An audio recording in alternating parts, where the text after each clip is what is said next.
Look, I told you.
Okay, we are live on this Tuesday morning here on the KGNS Digital News Desk. Thank you so much for being with us. It is Election Day. It's primary runoff election day. And if you didn't vote during early voting, today is the final day to do so because it is actually Election Day. So by the end of the night, we will know who your candidate for two races that are opposed, or actually two races that do have opponents in the fall in November. That would be the state representative for District 80 race and the congressional race for District 28. We'll know by the end of the night who will face the opponent in November. As for you have the sheriff's race, you have the constable's race for Precinct 4, and those are, I believe, running unopposed in November. For sure, the sheriff. So we'll know who that will be by the end of the night. So if you have not voted, you do have until 7 o'clock this evening to do so. A couple of things to keep in mind. If you did vote in the election prior to the runoff, you have to vote in the same party that you voted the first time. So if you voted Democrat this is the first time, you've got to go and vote Democrat again here in the runoff. If you did not vote in the election before the runoff, then you can still select whether you want to vote on the Republican side or whether you want to vote on the Democrat side. Another thing to keep in mind is that you no longer have to vote in your precinct, and that's actually been since the election day. So you can go to any of the election sites and you can vote today. I want to share the screen here for a second and show you how to get to our election coverage, because all of the details you need for today are here. You click on the tab that says Election Guide. You go to polling sites and you'll see election day polling sites, and there is your list of where you can vote today, and you have until 7 o'clock. And it can be at any of these election day centers. You don't have to go to your precinct anymore, so you have until 7 o'clock this evening to cast your vote for this primary runoff election, and then that'll be it until November when we have the general elections. So another thing I want to remind you of is we do have coverage on the Digital News Desk tonight. Starting at 7 o'clock, we'll have the early voting numbers that come in first. And so those are a pretty good indicator as to how the rest of the night is going to go. So as soon as we have the early voting numbers for you at 7 o'clock this evening, we will get that to you. We will have reporters out in the field at the different headquarters. They'll be joining us to talk to the candidates and potentially the winners for tonight. So all of that starts again here at 7 o'clock on the KGNS Digital News Desk. If you don't know how to get to the KGNS Digital News Desk, let me again real quick show you how to do that by going to the KGNS website. You see there's a tab that says Watch Now. You click on that, and we're the very top button. There we are right there. It's a little delayed, so you're going to see what I just showed a little while ago. Or we will also be on the KGNS YouTube channel.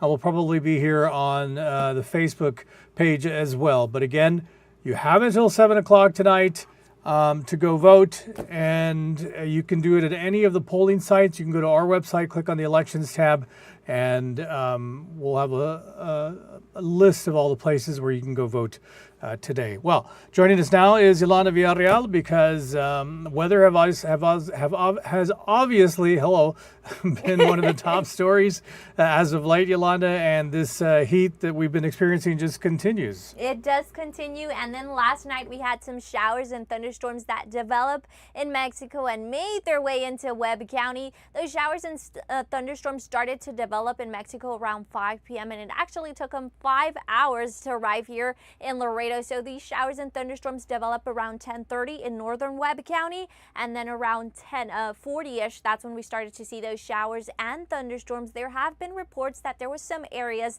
that just got some small tiny pieces of hail, and once again for today, that severe weather will continue across parts of Texas, one being us here in Webb County. We're going to be under a slight risk. Showers and thunderstorms will be possible throughout the day, but they're mainly expected late this afternoon around 4 p.m. all the way into Wednesday morning. So if you're going to be out there heading to those voting sites, just keep in mind, take your umbrella with you, because we do have these rain chances. So right now we do see current temperatures across the U.S. It is warm and humid here in Texas. We're already in the upper 80s all the way into the southeast. Florida in the upper 80s, 88 for Miami already, 80 for Atlanta. Then in the central states from Bismarck all the way into Seattle, those temperatures are ranging in the 50s, 60 for Denver, 70 for Albuquerque, in California in the upper 50s. So here in Texas, these temperatures are warm already in the 70s. Del Rio already in the 90s, 85 for San Antonio, in the upper 80s for Corpus Christi, Houston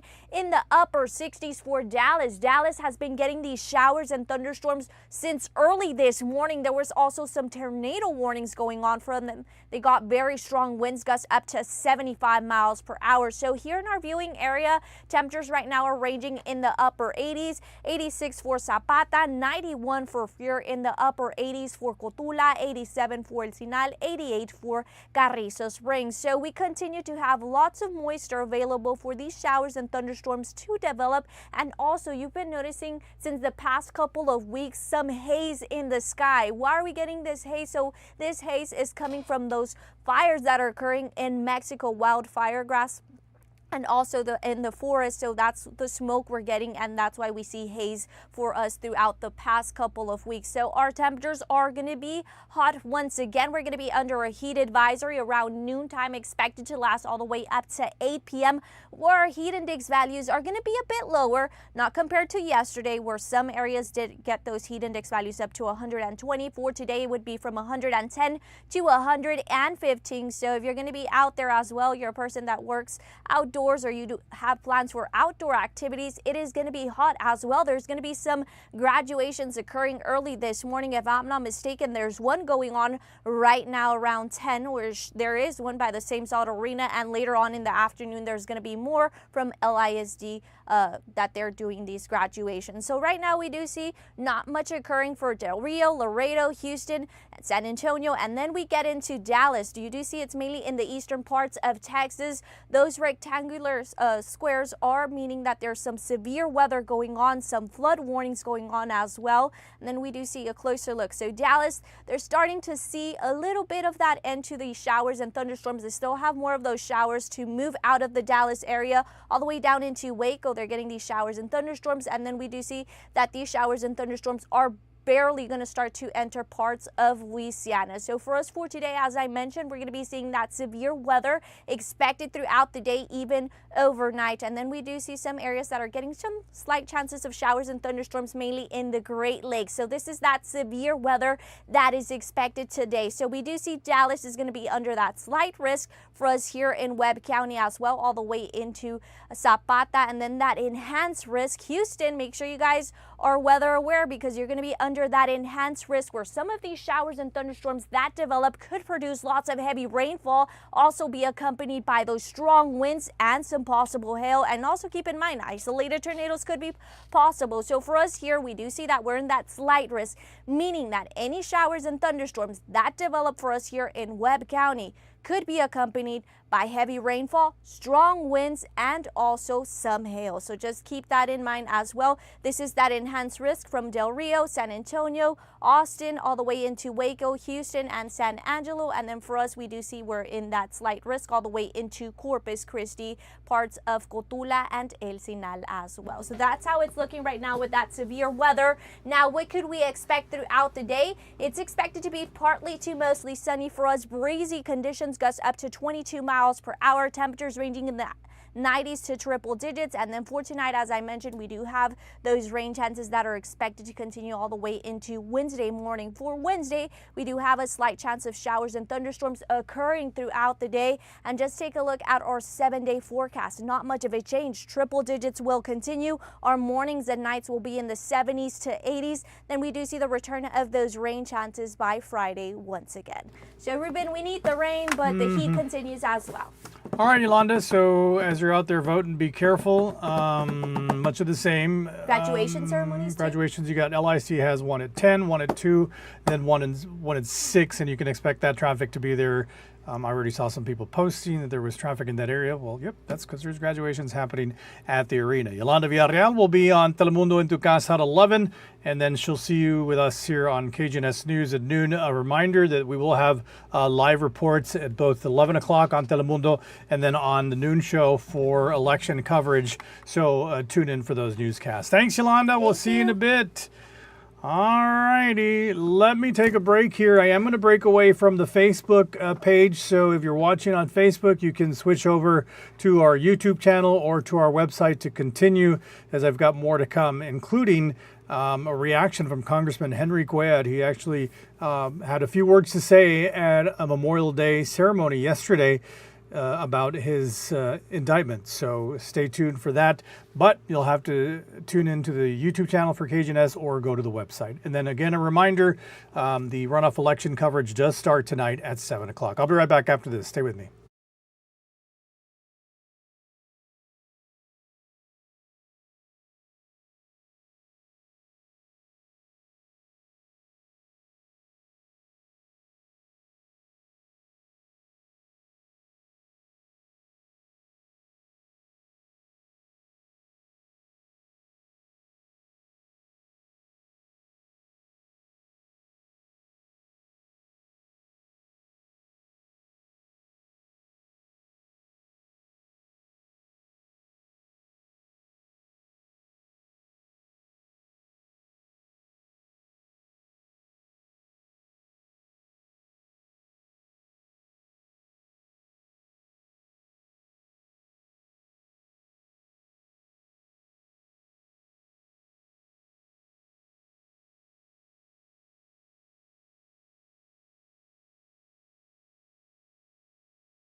All right, we're back here on the KGNS Digital News Desk. Thank you so much for watching on this Tuesday morning. Again, it is Election Day, so make sure you go out and vote. It is your last opportunity to do so here in the primary runoff election. Okay, for the first time back home on Laredo soil, Congressman Henry Cuellar is responding to the federal indictment accusing him of foreign influence, bribery, and money laundering. Congressman Cuellar made his first public appearance in Laredo to take part in a Memorial Day ceremony at the city cemetery. His first public hometown visit comes after a 54-page indictment was unsealed earlier this month on May the 3rd. According to the Department of Justice, Congressman Henry Cuellar allegedly accepted nearly $600,000 from Azerbaijan state-owned oil company and a Mexican bank. In exchange for the payment, the indictment details how Congressman Cuellar used his official capacity as a member of Congress to influence U.S. foreign policy. Well, on Monday, the congressman is signaling his confidence in beating the charges and is looking forward to his upcoming re-election campaign. We're innocent of the accusations. We're running in November. We are going to win in November with the help. We got a lot of support across the community because people know me. They know us, the type of individuals we are. The work continues in Washington, D.C. Well, the congressman mentioned upcoming announcements for projects with local impacts like the bridge expansion project and federal funding for Chacon Creek. With hot temperatures increasing and below average rainfall, water levels at the Amistad Reservoir are not doing too well. In fact, on Sunday, the Laredo mayor triggered Stage 3 water conservation measures. Our Lucely Garza spoke to the Laredo mayor about what this means for our community. Hot temperatures and low waters. That's what we continue to see and feel here in the Gateway City. Está muy fuerte el calorón y pues sí, hay que conservar el agua que no la tire. Herminia Palomares says the heat is getting terrible, but she tries to conserve water and not wasting it, especially when she's watering her plants. Recently, the City of Laredo Mayor Dr. Victor Treviño issued a Stage 3 water conservation plan. It went into effect over the weekend. He says the reason behind triggering of Stage 3 is the lack of water at the Amistad Reservoir. The Amistad Reservoir is only at 20% of its capacity, while Laredo's water treatment plant is at 90%. Mayor Treviño says he is working to figure out how to get Laredo access to different water sources. He adds he has been in contact with Nuevo Laredo authorities to tackle the problem. We have talked about this because it is important for us to have responsibility and conserve water. These are times that we need to be very cognizant that we have to be responsible as citizens. Under Stage 3, Laredo residents are only allowed to water their yards once a week before 8 a.m. and after 8 p.m. Your 1 day a week will only either be on Wednesday or Saturday. So if your address ends on an even number, you water Wednesday, and odd numbers Saturday. They need to be cognizant not to leave their sprinklers on. The majority of the water is used on lawns, irrigating lawns. Additionally, customers are prohibited from filling their pools and washing their vehicles on non-designated days and hours. However, there are a few exceptions, like public car washes, which half of their water is recycled, public splash pads and pools, and in times of essential use. People could be fined if they are seen not following these mandatory guidelines. For KGNS News, I'm Lucely Garza. Thanks, Lucely. The mayor says they're keeping a close eye on the situation since an emergency declaration can be declared or water restrictions could change. And last summer broke records as one of the hottest summers to date, according to the National Oceanic and Atmospheric Administration. And as we move into the triple digits, our Salma Lozano has some tips that can help you not only save electricity, but also money. Salma? According to the National Weather Service, we are expecting a hotter than average summer nationally. With that, many might just try to brave the heat by staying indoors and blasting their air conditioners. But to avoid hefty electricity bills, you might want to do the following. External Affairs Manager with AEP Texas, Tony Arce, explains that when saving energy, check your air conditioner systems as they can use up to 50% of your monthly energy. This would be the time to call a licensed contractor and have your air conditioner system assessed to ensure it's running efficiently. The Natural Resources Defense Council, or NRDC, suggests simple tweaks like purchasing LED light bulbs, which use up to 85% less energy than regular light bulbs. On the KGNS Facebook page, we asked you how you keep your electricity usage down during the summer. One commenter says she disconnects all electric appliances. Another comment says, quote, I added window shades and it keeps the house cool and have the thermostat at 78 degrees. I save a couple of dollars. Experts say these habits, together with switching off devices that are not in use, can make a difference at the end of the month. Arce adds that it's important to keep a constant flow of air in your house by keeping ceiling fans going to help keep your house cool. But most importantly, avoiding things to make your home hot. Limit your use use of heavy appliances inside the house to the evening hours, so it doesn't build up heat inside your house, your washer and dryer equipment.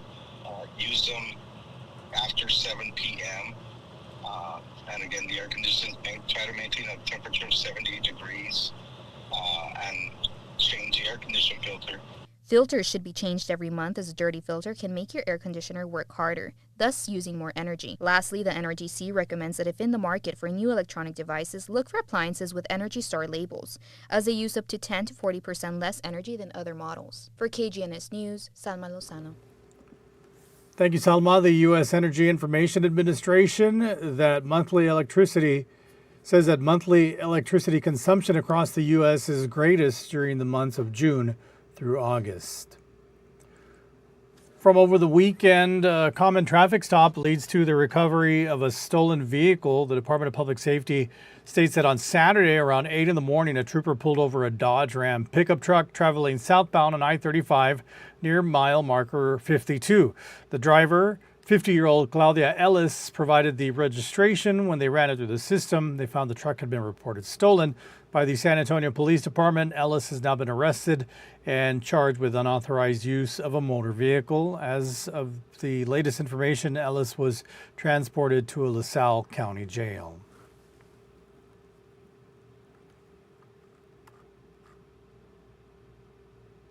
We're going to switch gears to education as as the school year comes to an end, I should say. There's one ongoing issue that cannot be ignored. Our school districts across the nation have been experiencing teacher shortages. Our Orlando Gonzalez shares where experts say this career is heading. Orlando?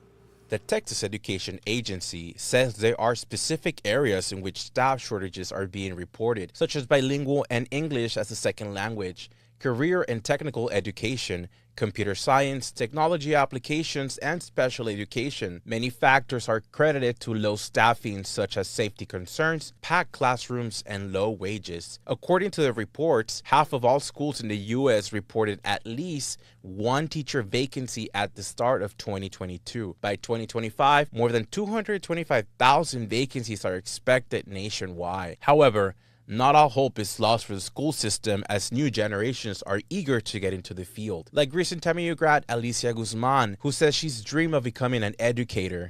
With my degree, I plan to pursue my teaching certification so that I can teach in the primary level and to hopefully help with the shortage of teachers that we are experiencing in Laredo. Other grads that we spoke to are also eager to get into the education field, like Brahama Alvarez, who would like to incorporate his financial knowledge into the job. I would like to help in that way, teach upcoming high schoolers. In my degree was finance, so I would like to teach about the importance of economics, you do some managerial accounting, and because I feel like those were the fields that were in shortage, and we need more in those fields. I feel like right now the doors are open, and I just need to walk through them. The hope is that these graduates entering the workforce would help bridge the gap. The Texas Education Agency says there are specific areas in which staff shortages are being reported, such as bilingual and English as a second language, career and technical education, computer science, technology applications, and special education. Many factors are credited to low staffing, such as safety concerns, packed classrooms, and low wages. According to the reports, half of all schools in the U.S. reported at least one teacher vacancy at the start of 2022. By 2025, more than 225,000 vacancies are expected nationwide. However, not all hope is lost for the school system, as new generations are eager to get into the field. Like recent TAMU grad Alicia Guzman, who says she's dreamed of becoming an educator. With my degree, I plan to pursue my teaching certification so that I can teach in the primary level and to hopefully help with the shortage of teachers that we are experiencing in Laredo. Other grads that we spoke to are also eager to get into the education field, like Brahama Alvarez, who would like to incorporate his financial knowledge into the job. I would like to help in that way, teach upcoming high schoolers, in my degree was finance, so I would like to teach about the importance of economics, do some managerial accounting, and because I feel like those were the fields that were in shortage, and we need more in those fields. I feel like right now the doors are open, and I just need to walk through them. The hope is that these graduates entering the workforce would help bridge the gap. The Texas Education. Well, currently Texas ranks number 4 of the states with the highest rates of teacher shortages. Florida ranks number 1, according to universities.com. Well, millions of Americans took the time on Monday to remember the courageous men and women who've made the ultimate sacrifice. On Monday morning, the city of Laredo held a special ceremony to honor the legacy these soldiers left behind. Our Kristen Del Rio was in attendance and has more. Ready, aim, fire. With a traditional 21-gun salute on Monday, many local veterans and Laredoans met at the city cemetery to remember those laid their life down for their country.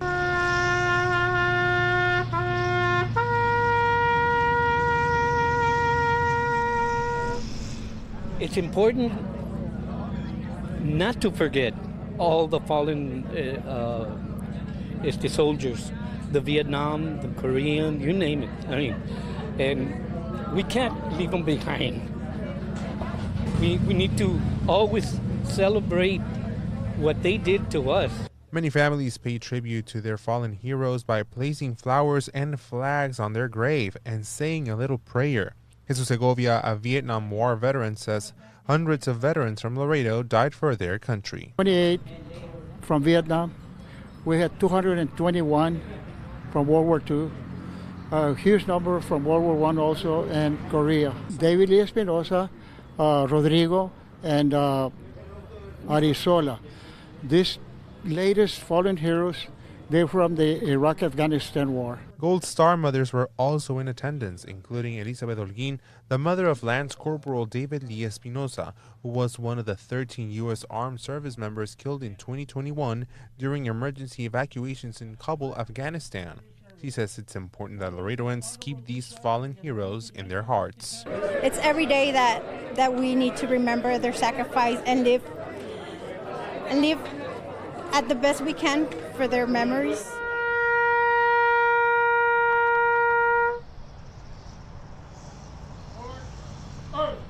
While this day of honoring the lives lost to war only comes around once a year, it's important to always remember the sacrifices made for the cause of liberty. For KGNS News, I'm Christian Del Rio.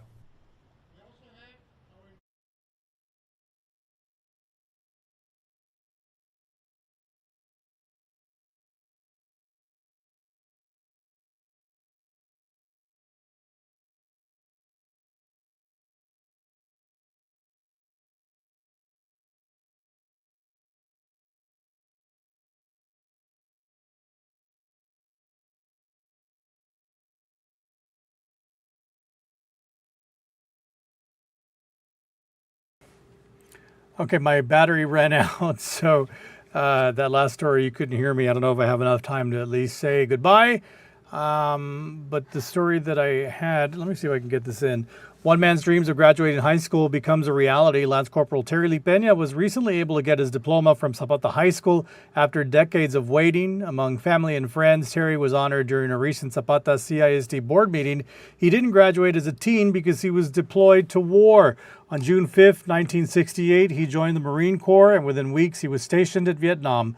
As a way to thank him for his service, ZCISD provided Terry with a high school diploma. This show of gratitude is common for the district as they have a program called Operation Recognition, in which they honor veterans of war by granting them diplomas. Great story to finish off the morning with.